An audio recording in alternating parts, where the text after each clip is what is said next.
i hlut nai sia em ti thu pui mangin pathian thu ngai thla ho le ila a thome pathian thu thiang hlim ilo ngai thang u FSC bung ni chang som thil tha tia tan Krista Yesua chuan siamomin ama ku chuak kan ni sia chu thil tha ti chu kan omna turin pathianin abuat sa ilo kani pathianin thu kan chiarte mal min som sakro se amen trong kam war teuin he khovel hi chu azim lu tuka Mizoram po hi zim me maya tin an soya he kan chena khovel zim te he kan zoram zim te kan ti thina ni ma sela zoram zim te ne kan soya mi sing cheng te po hi kan in seng me lawani khovela mi sing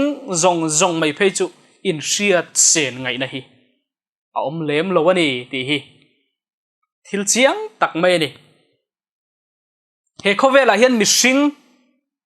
mi ze sang pu kan khosa kan chenga chung mi ta chuan in thil pakhat nei in ang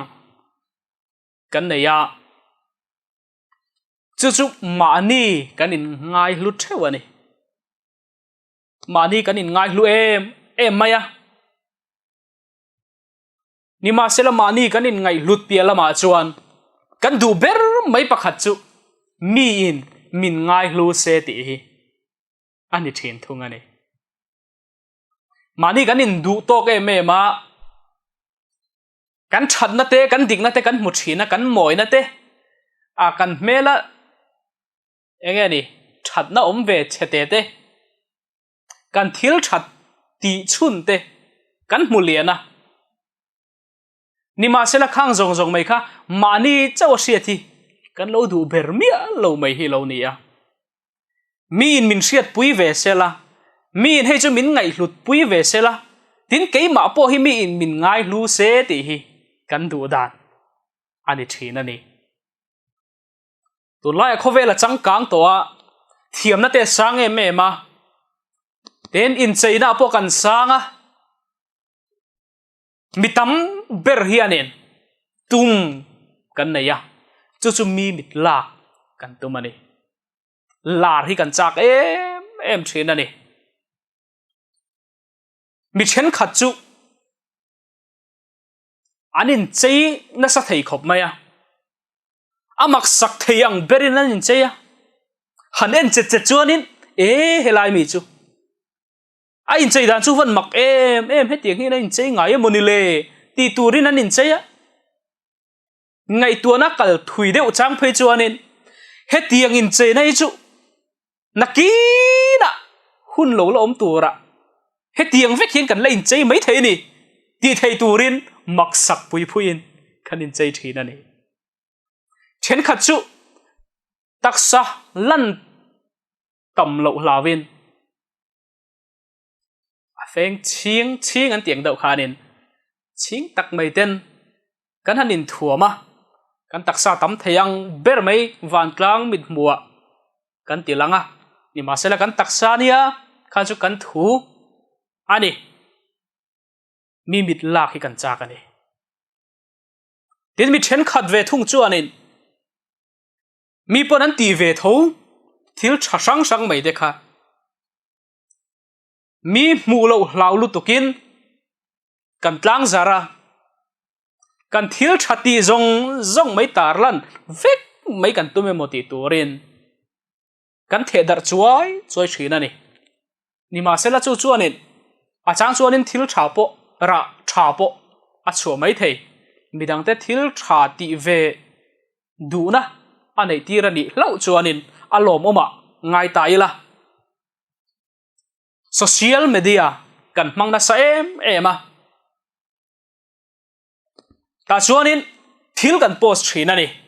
thu te kan post thina kan thalak te kan post thina videos te kan post thina ni ma sela mak deu mai chu soi sel tu tlem hin lo om ve thin mi sing kan mak zia chu mo khang soi sel tu te kha heng mi te chu hater san ni kan tia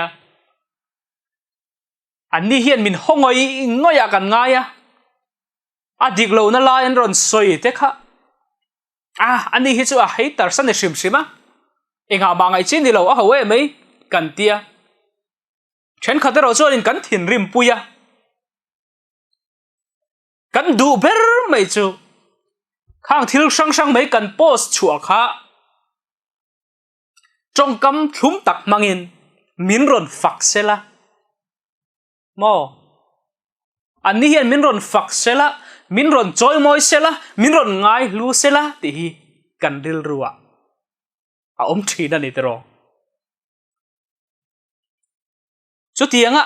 kan thil post te min lo ngai hlut sak tu te chu ete kan ti thin kan be tha then khat pe chuan kan pak do huama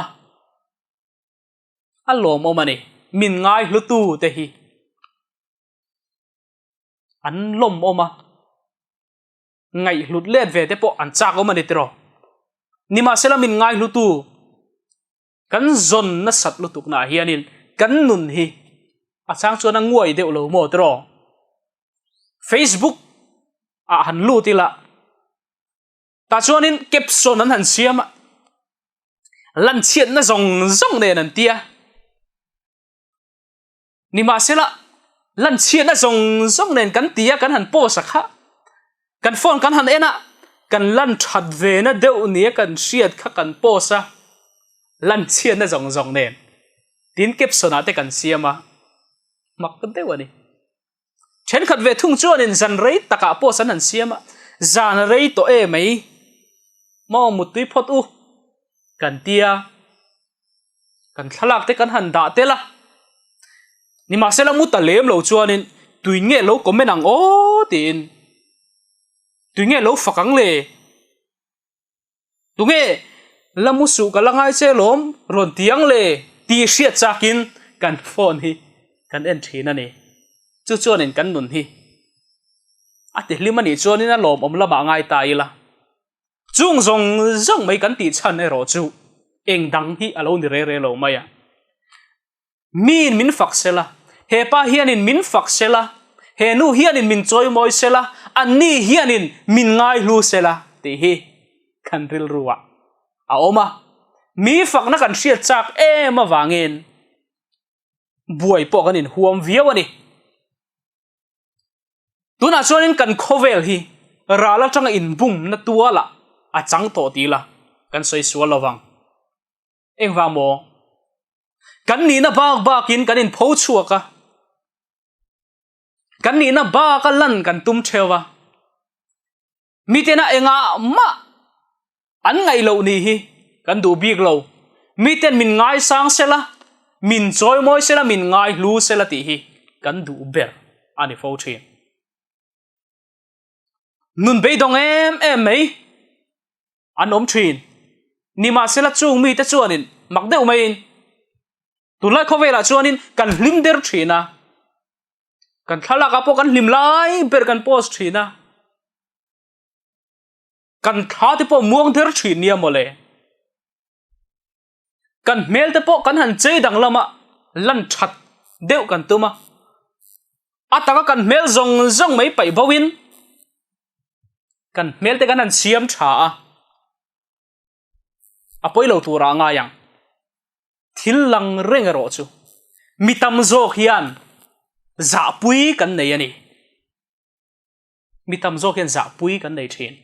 chumi wang chuan kan ni na ba ka lan kan tuma kan ni na dik tak mai mi in an hriat kan hlau thin wang ani kan ti lo thei lawang mi sing hian za pui ngai lo tu kan nei ani kan dam chung hianin za pui ngai lo tur poi mo em mai kan nei a atlang pui han sei ta ila ama sabera chuanin pathian hi kan za pui thei lawang tro tin nang ma kha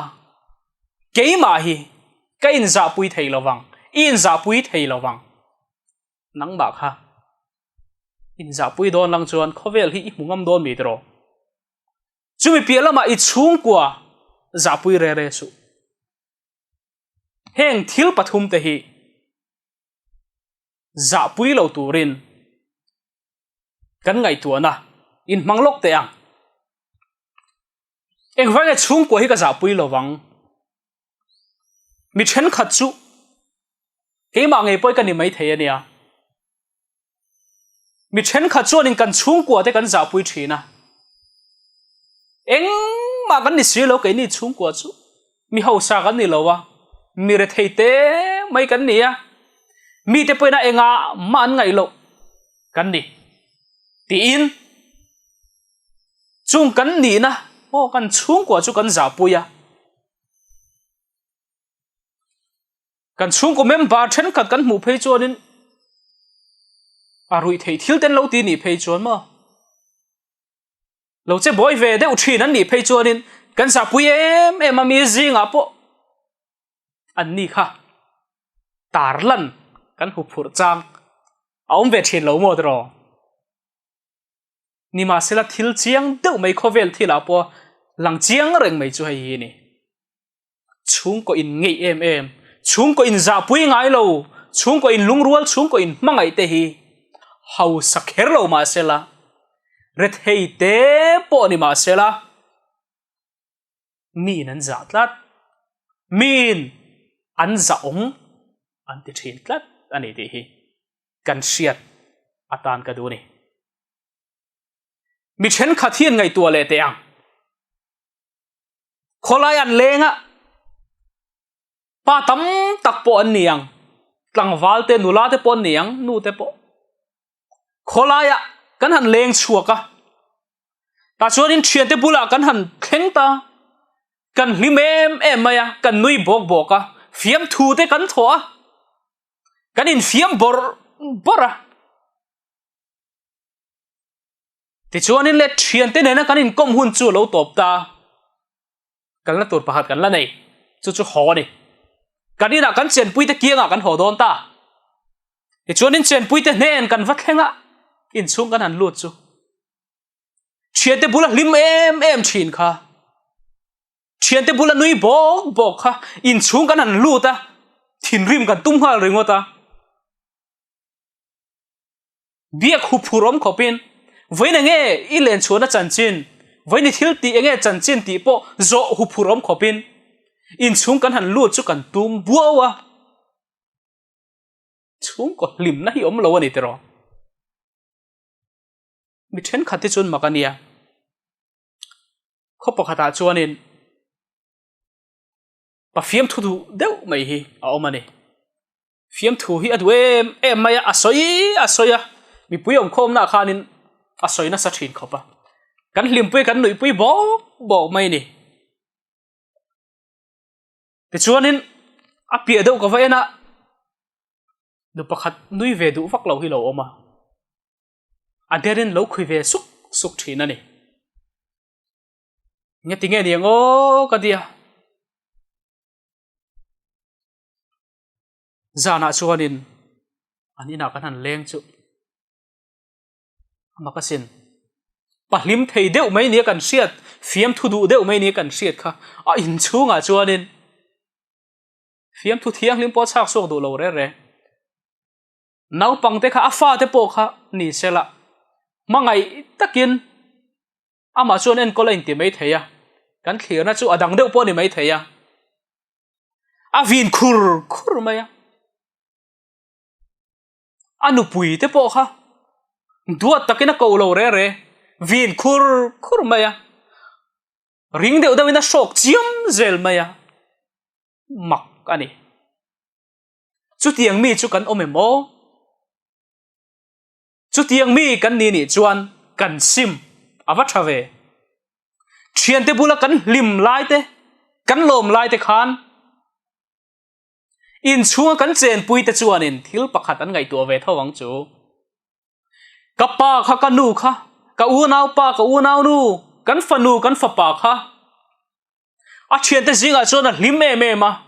ni ma sela kan bula hian nga tinge hlim theilo mo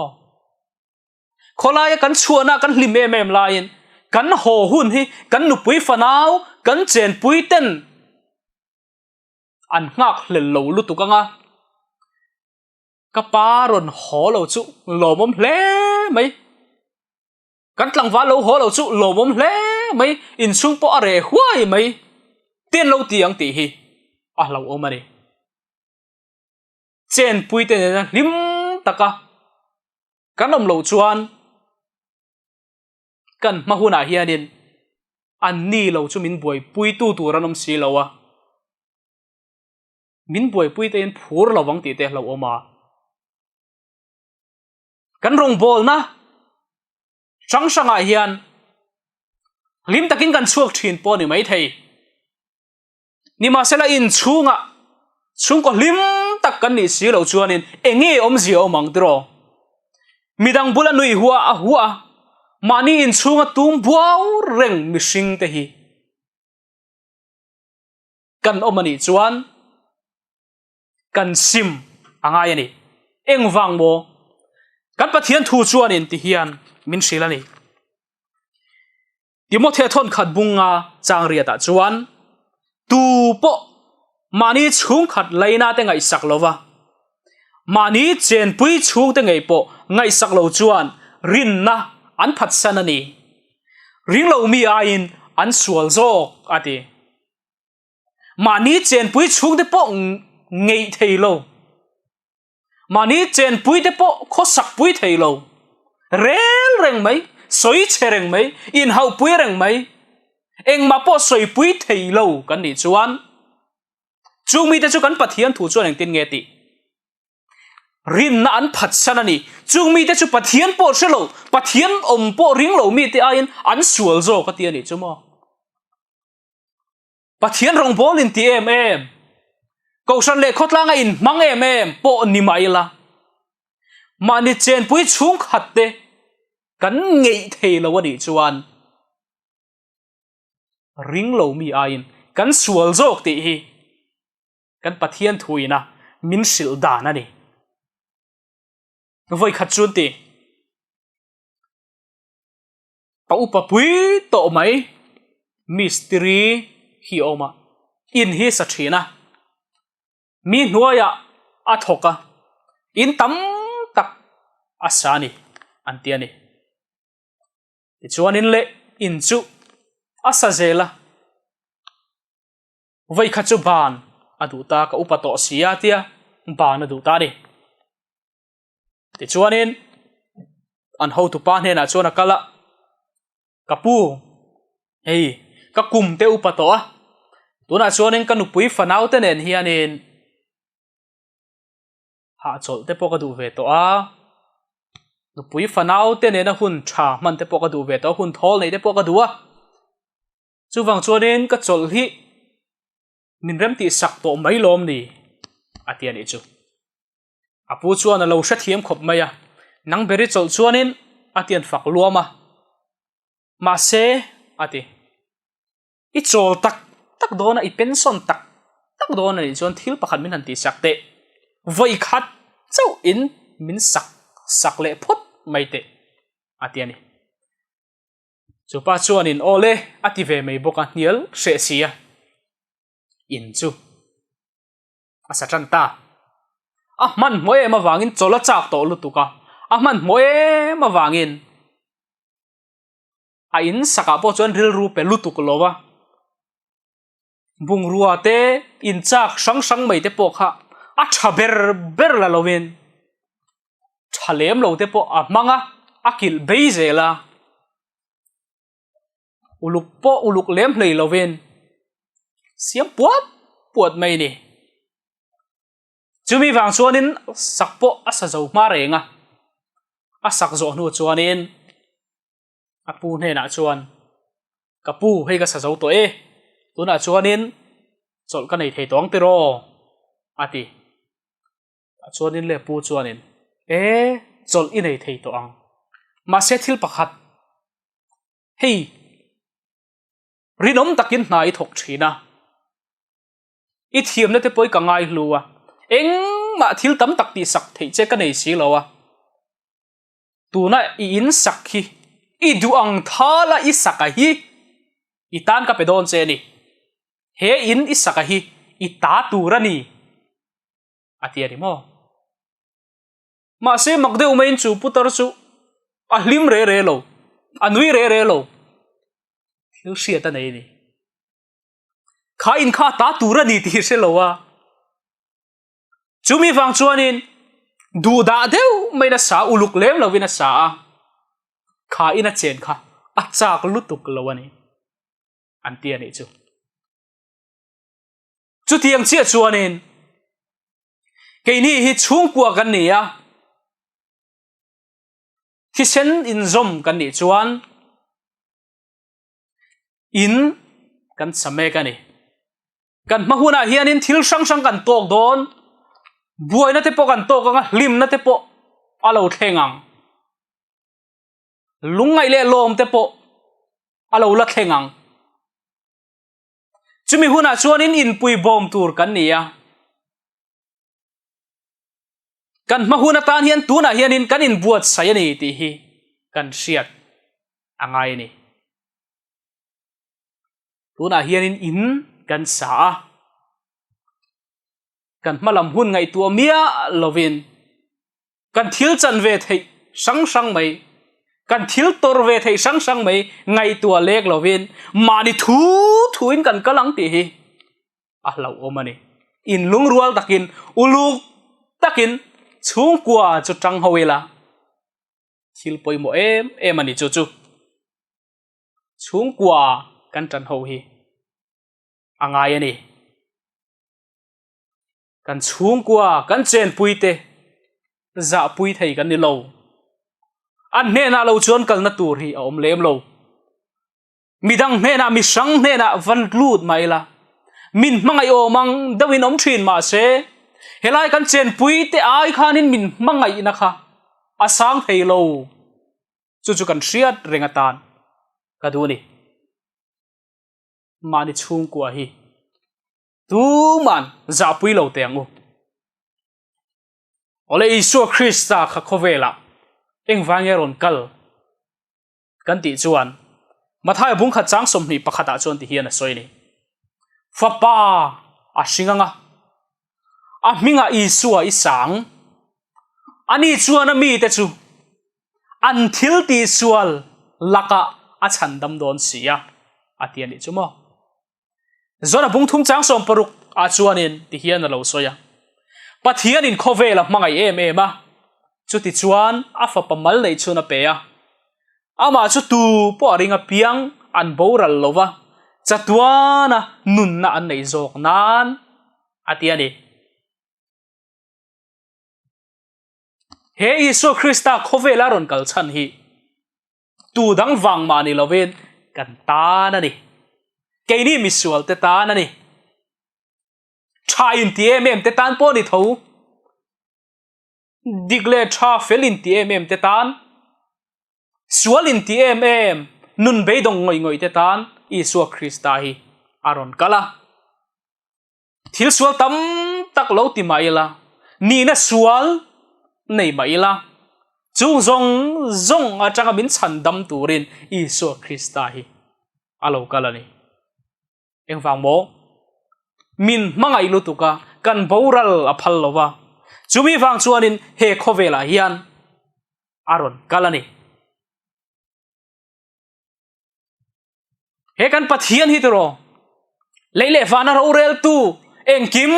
ti thei a hi nang le ke wangin a in ngai tloma boyang hian aronin chuain kan sual zong phuren chandam kan di lo lawin kan tan aron thia chu mangai na wang ani ti hi kan siat angai ani he khovela hian mi hausa chuanin an soi thin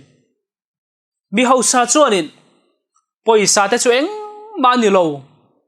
an ti mel thale pian da lem mai chuanin heng mel that na te pian nal la te hi eng mani love a ho lu tu kheng te chu eng mani lo anti ve thoven ti ni ma selan nei lo mo ke ni ang anti la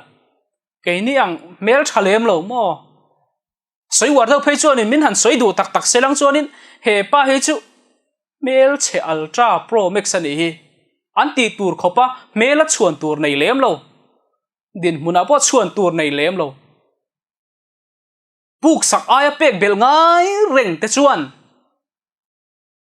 kan ril ruwa thil la lo lang ve thina kan mel te han thave deuh sela han hau sa ve deuh ilang chuan in tuna hian kan nun hi nuam zo kanga nun te poi ol sam zo kang mole kan ti thina ni tero ni ma sela chung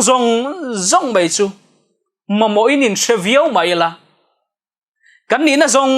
zong mai chu eng ma lova ngai thin mai la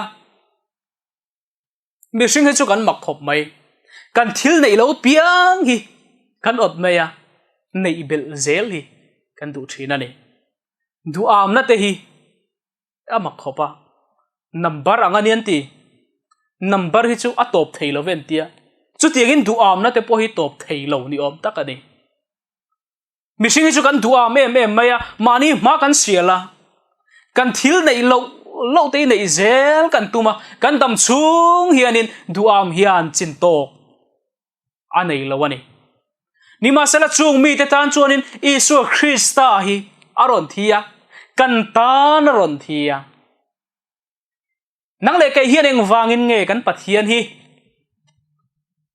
kan tual suat thei ngotang min siam tu ania min tlan tu po ni boka chatuan nun na min pek po aduni tunaya min ti ro pui po hi duwa chu mi chu eng wangin nge nang le kai hianin kan za pui theyang le tero ngai zong awanga boi te kanom thin ngo khowela thil tlang lon tak mai ni a om lo san lo ani tero buai hi ol deuh mai ania ni ma sela mak teu mai chu pathian hianin kan phu tok te hi lo da ve thina pathian hian min lo ngai tua khop mai kan phu tok hi an lo om ve zel ani ti te po hi kan siat atan kan do ni chu mi chen khat mani in sit ngoi mai dam tlak lova in ngai an oma he khovela hian be sei tur po nei to lova in ngai be sei bo em mai anom thrin ni ma sela ke ni hi pathian in min tlan to nia kan ni na dik tak mai chu nge ni Deuteronomy bung som panga chang som panga chuanin Israel mi te na pathian chuan he thui soi ni ai gupta rama khan boy in ni to lalpa in pathian in atlan chewa lalpa in pathian in atlan cheu ti kha in shereng turani chu wang chuan ani tura hian heng thu hi ka pek cheuni atiari chumo Israel mi te ka ai gupta rama boy ni in hun rei ta kan lo tanga an worship shepa an chora an tang khan be sei kha bo em ani ni ma sela pathian ro pui zia ron langa pathian thu tiam chu aron thleng ta ai gupta rama changin suai chuak ta tuna chon boy an ni to lova mizalen an ni ta pathian chuanin ti tu sang mai ashila chu eng wange shil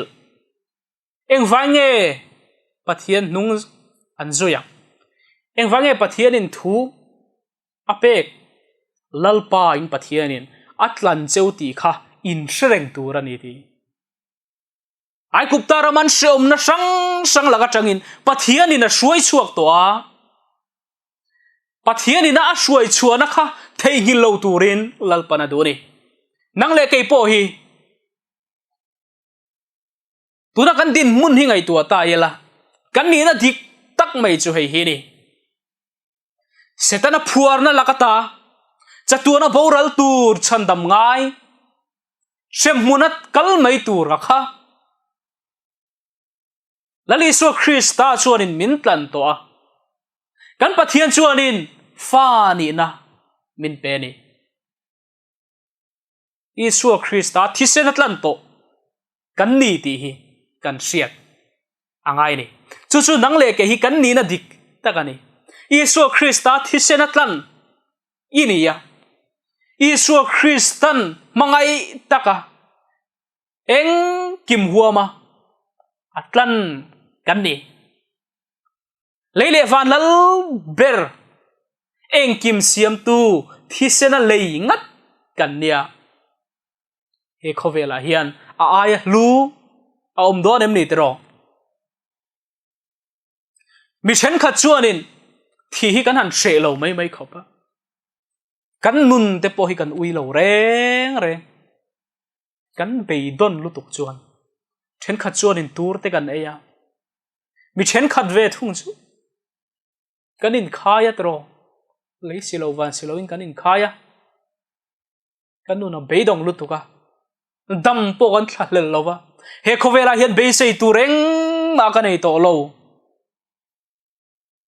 mi chen khat chu kan ni na kan za pui lu tuka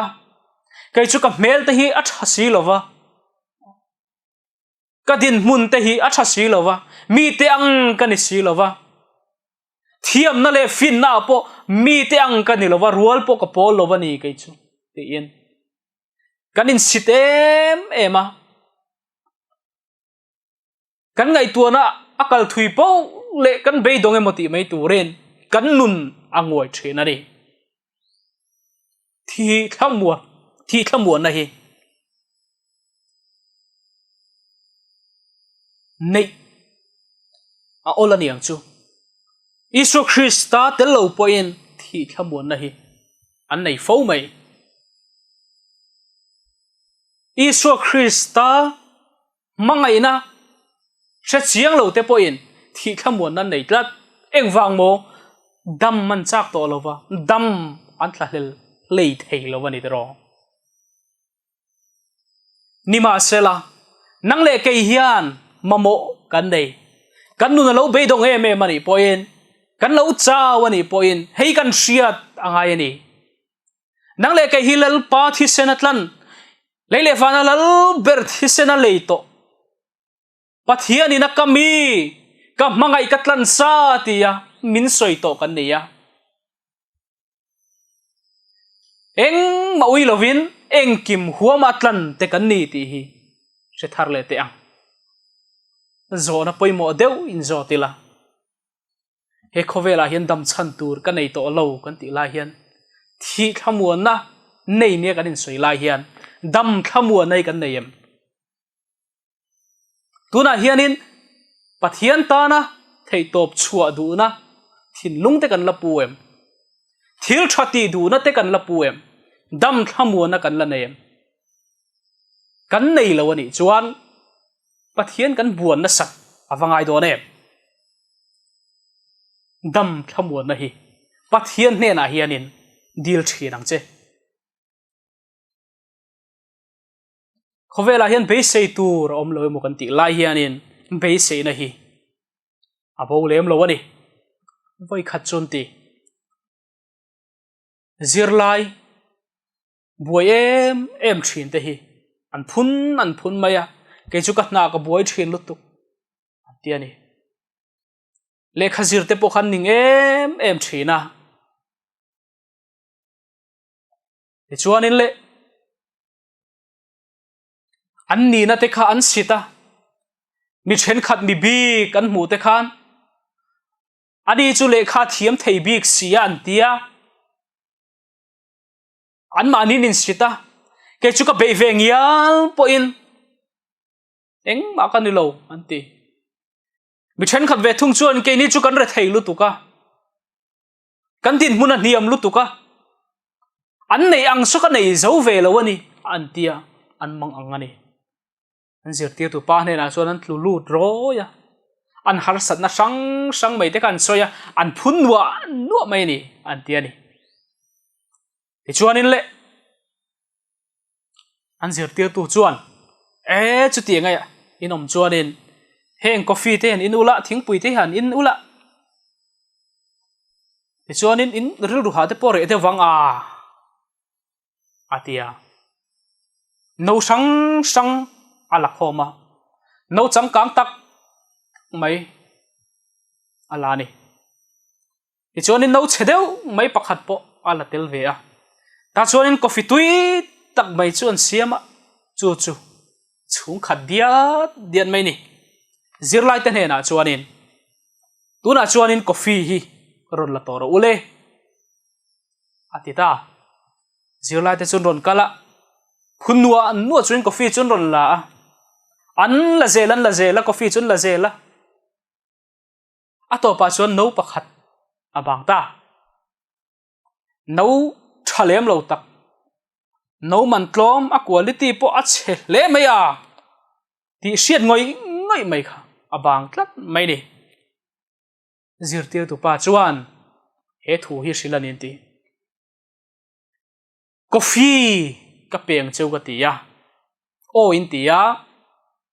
ti chuan in coffee chu ka thlit sak chewa ma se nang ni hianin coffee du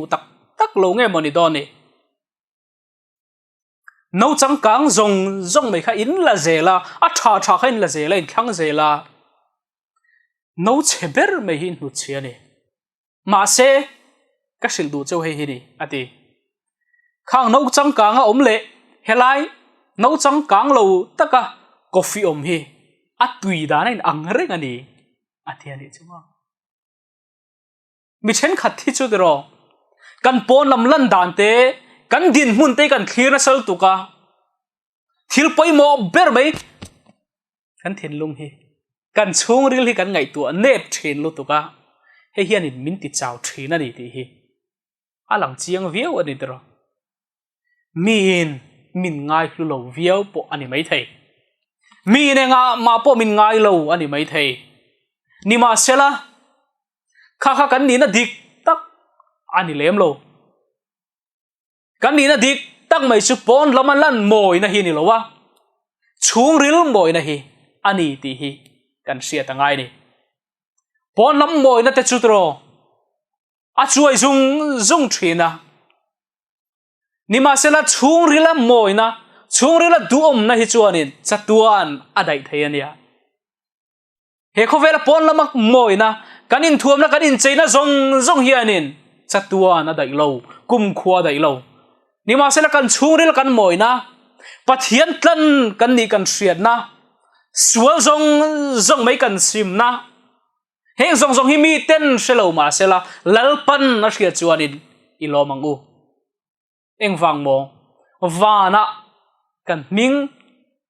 ziak ani lau chuan tro he khovela moi na zong mai hi eng ma lo mai ani zia hi kan la shedon chawani isu christai local le dona chu ti huda chuanin a hne na min hruai dona ni ti hi kan thin lung om se a thome kan hlut na hi a bo reng lo ma ni hi kan lo in ngai nep mai thina ma ni kan lo in za pui mai chawani ti hi kan hriat non le ka du ni kan om mai po hianin mi hlutak kan ti to a kan pathian chuanin kang aya hlutakin ni min ti khovela mi ro pui takina min ngai hlut lo la hian kai te bana nia ni chu antia re lo te min thei hil leang hi lo kan pathian chu mo kang aya hlutakini min ti chuan kum khua dai tlat chatuanin pathian ngaya mi hlutak kan ni ti hi siaila mani hi in za pui to lo wangu lalpa ngaya mi hlu kan nia lalpa ngaya mi ro pui kan ni ti hi kan siat angai ani chutianga kan om mai po mi hlut tak mai kan ni na chan mi hlut tak ni thei tura mangai na oka ron chak chuak tu mangai taka kan ta na ron tuar ahi nang le ke hian in kan za pui ang em o ti ro kan za pui lo chuanin apoi viawang be sei na nung min nei tir tu isu Christai za pui thei kan ni re lo ama wangin mi hlutak mi hluber mai kan mai poi hlutak kan ni to ni ma sela tro kan han jin chua ka le kan rin ang ring ve lo an lo om ta kan rin ang ring ve te bula chuanin kan je kan thupa kan je chelai ber hi kan thup thina ni ma sela ring lo mi te tia kan soi bula kan om chuan kan pathian te hi kan thup chu ta kan rin na zong te kan da bowa he pai chuan eng ma ring lo wang a ti tur khopin kan kho sata thina ni chuma apoya sin kan pathian hi za pui chi ani ngem ring lo mi te na puan chua pui tham pathian kan neya ni ma sela puan chua pui hi kan law em maya kan sem em mai hi ma ni kan in en fia atul ni na lang tro pathian ain he khovel hi kan thang thina pathian ne na in tuk luain khovel in tuk lua thei pato pa khovel chena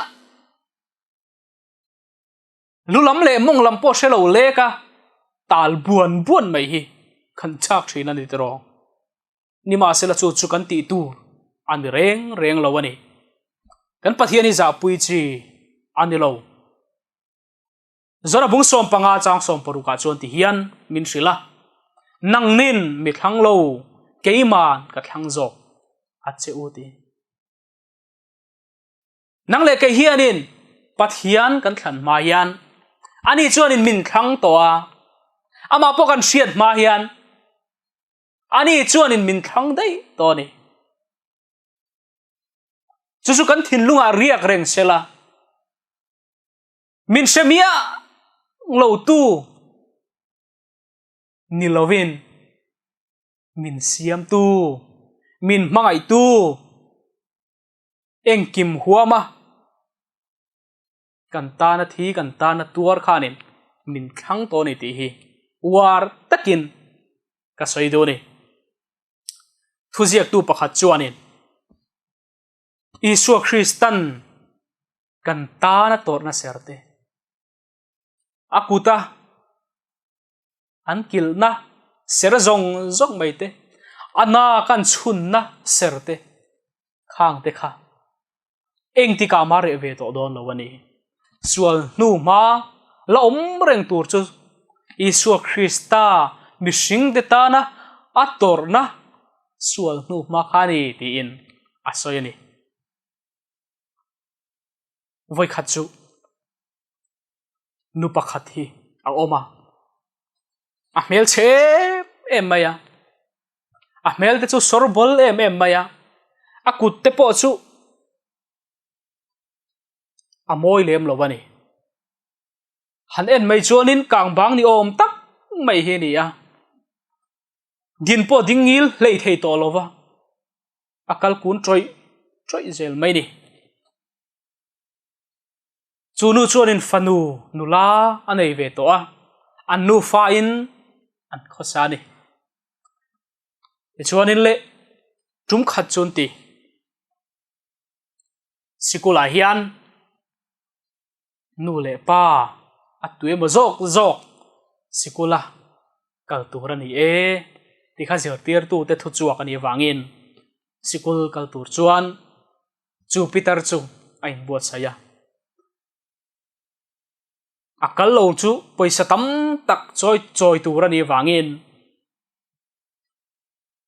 kal ve ngei du si a poisa tam tak pek tur an nei si lowa ma se fanu chuanin Jupiter ne na chuanin kanu khongai takin sikula hian local lo meiro atia ni chuma ti chuanin a fanu chu sikula kalta ni ma sela anu chuanin nunga zuya sikul lam apan veta sikula va thlenga mi te chuan lo en du em maya hei tu nu nge niang o an tia an lo en du khop mai ti chuan le to pa chuan in tu nu nge ni an thre chuak ta nula pakhat zak deuh mai lo om chu an en thu maya alo zak mai lo khupa Jupiter po chu en thadu lova kanu po ti du lova mer hriat lo ang chein a bula chuanin alo omani anti te chuan anu bula chuan avakala zak main a thian te po en thangam lo chuan zak in avakala ngatinge sikuli local su katin ni lomi atiani ni masela anu chu aril ru na lutuka thil pakhat aril tani mami nang hian tu na ka mel om dan te hi za pui ni mo ka mel ngoi lo takte ka kuta serom zong te hi za pui ni tero ka dingil thei lowa kun chungin ka kala theile theilovin hei hi min za pui ni tero nu tiamin ko hi zakani mo ma se hei ka hrilang che ti voi khachu in house sen lai khan kan in akang lua maya kanina kan na sat ma wang chuanin tu man in chunga imulai po chu ron hruai chua che an ngam to lo ani ni ma sela ka fanu ini ya karila ra ini ya ka mangai che ya he laya me al kar oma thi mei tur chuanin ka phal lo che ni mi ten min lo dang luai ya lut su anti ya ni ma sela ka lut lo thei lo ani I tabri ka benga aoma a cham sia ka benga hian ring lutuka mai al tam takara po mai al na sa takara po ron tlanin engkim huamin karon pom chea pona katlan chua pui chea ni ma sela mai al na sat ma wangin ka maya te ka bana te ka kuta te hian mei alin a hliau na sal tuka ti hian kalom ta ne tuna chuanin nang hian min za pui sia inau sen laya nun ni dei lo hlawa ka chan chu na zong che kha ingai ne pa mo ti in Jupiter chuan a fanu chu a hrilani antiani chu nula chu aril ru shom em maya thin lunga na ngai tu anate abing mup maya anu mangai na zong mei ten hriat le china chuan nu tia ko kha a hre to re lo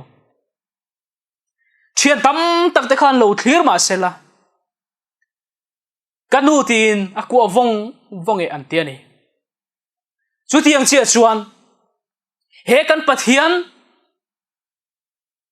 a thu po kan chiar thin ai he kan rin em mai kan ta na ron thia a mel moina zong mai po ti borbana o mai mundang kan kalna te kan za puya kan rin na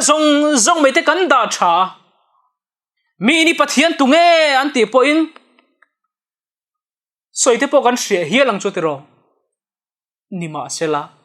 za pui chi ani lem lo eng wangin nge heng zong hi to nang le kei hianin